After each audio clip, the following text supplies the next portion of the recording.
Dorothy Vaughan, Mary Jackson, Katherine Johnson, and Christine Darden loved math. As children, they showed special skills in arithmetic, and they went on to study mathematics in college. After graduation, they worked as teachers before going to work as computers or mathematicians for the government's Air and Space program. Over the years, hundreds of women worked as mathematicians for the federal agency called the NACA, the National Advisory Committee for Aeronautics, which researched and promoted the study of flight.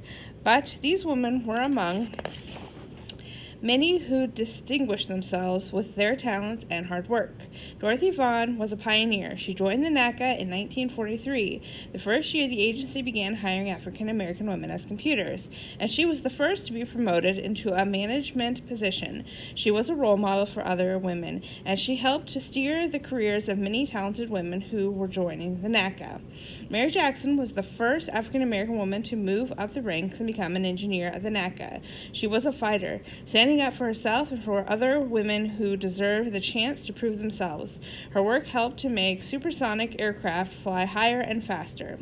Katherine Johnson was an African American woman who became an essential member of the team that put the first American in orbit around Earth. She was a dreamer and an independent thinker who was unafraid to imagine what others considered to be impossible. She helped to do the math that was required to send the first men into space and to bring them home safely.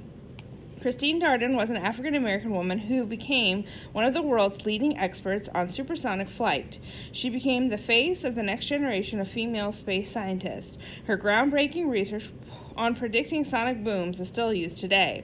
The accomplishments of these four women were remarkable, but their work was even more impressive because it was achieved while living and working in the South during a time when racial discrimination was commonplace, and when most women with an interest in math were expected to become math teachers. A different time. In the 1800s, after the Civil War, the government passed laws that ended slavery and granted full citizenship and voting rights to African Americans. Later, however, many state and local governments passed other laws that legalized racial segregation. These regulations, which were most common in the South, kept black people and white people apart in many situations. They could not eat in the same restaurants. They could not drink from the same water fountains. They could not use the same restrooms. They could not attend the same schools. They could not ride in the same parts of buses. They could not live in the same neighborhoods. They could not receive care in the same hospitals. They could not visit the same beaches. They could not compete on the same sports teams. They could not sit in the same sections in movie theaters. They could not marry someone of a different race. They could not even be buried in the same cemeteries. Technically, African Americans had the right to vote. However, many local laws made it impossible for them to do so. Some communities levied or charged poll taxes, or enforced literacy requirements, or imposed other restrictions that made it difficult or impossible for black people to register and vote.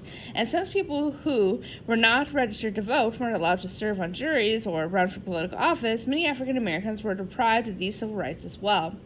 During the 1930s, the United States experienced the Great Depression, a decade-long period of economic struggle. Jobs became difficult to find and wages decreased dramatically. All Americans suffered, but African Americans faced the most serious challenges in finding work. For many African Americans, World War II was an opportunity to make a better life for themselves and their families. Black men enlisted in the military in large numbers, even though they served in separate black infantry regiments, usually overseen by white officers. They believed that their loyalty and patriotism would help blacks to earn rights that white citizens had. Women also enlisted in the Army, where they were called WACs, or Women's Army Corps, and they served in all-female units in the Navy too.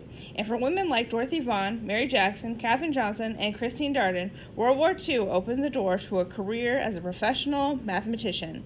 Each of them found their way to the Langley Laboratory, where they met one another, and women like them, smart, brave, confident, and good at math. The war was changing the world, and it would change their lives as well.